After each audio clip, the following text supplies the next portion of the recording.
Iran ta yi communique yau ta ce margari ana yaki, margari tana cikin yaki sosai. A continue, ça veut dire nan tana yin misulukan ta hari.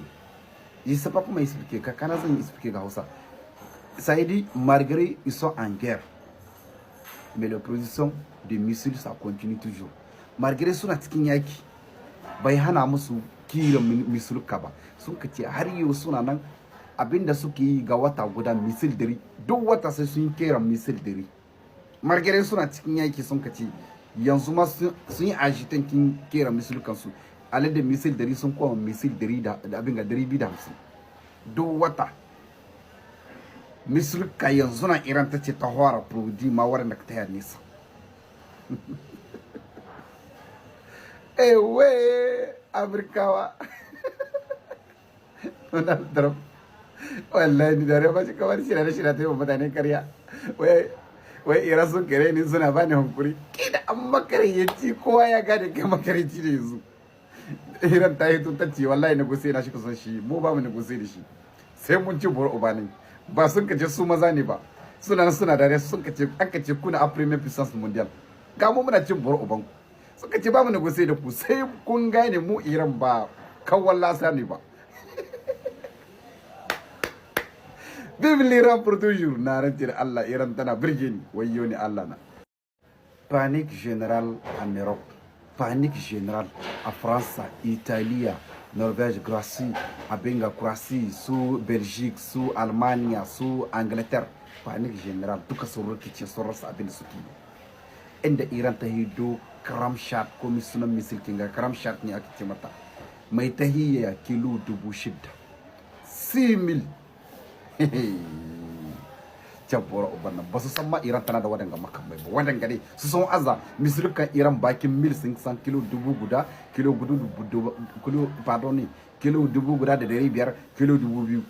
Iran ta yi don misil sun kace suna da wasu makamai da ba su gada ma duniya ba secret yanzu sun yi don ga Karamshat ku diba Amid a rubuce musu gare ta 4,000 sai dai duk kasashen Europe nisan su 4,000 ne. Iran tana iya buga kowace kasa take su kuma wagga misil tana ta yi 6,000 km.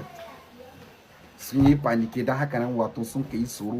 Donald Trump na kiran su shiga yaki sun ka ce su ba shiga. Ina wa zai wasa da Iran. Iran ta ce ta yi abu wadda ta kare wasu America da suka tsoro. Ina na sun ka ga wuri su. Yemen sun yi deploy yankin duka mazansu da arsenal nasu na yaki zuwa iyaka Saudiya. Yemen ta shiga yaki ofisiliman wajen Iran.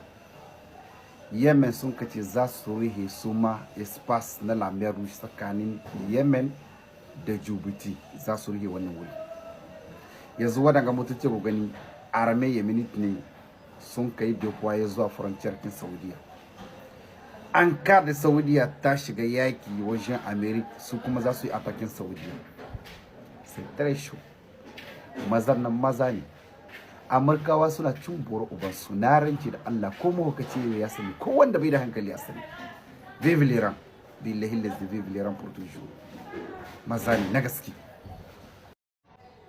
An bar kai muku ita ne sa mutane na kudibi nan Amurkawa suna cin karensu babbaka suna gudun kasashen da suke.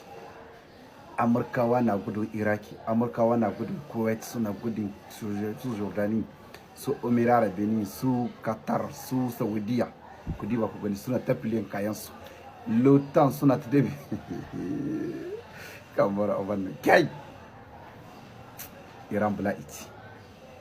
No, je suis très fier. Iran mazani. Iran mazani. Ga Amurkawa yau sun rasa inda za su yi sun rasa gabas da yamma. Sun hara ma David sojawansu. Talman sai show. Sun yi gudun bazin nan su sun koma cikin otalin ne Iran ta hara shikwatin kinsu yan buru uba. Haramta ci ko me yake ce ga Hausa. Kai no, je suis très fier même wallahi. Yam kutuma abin ga Amurkawan ga wallahi sun addabi duniya wallahi.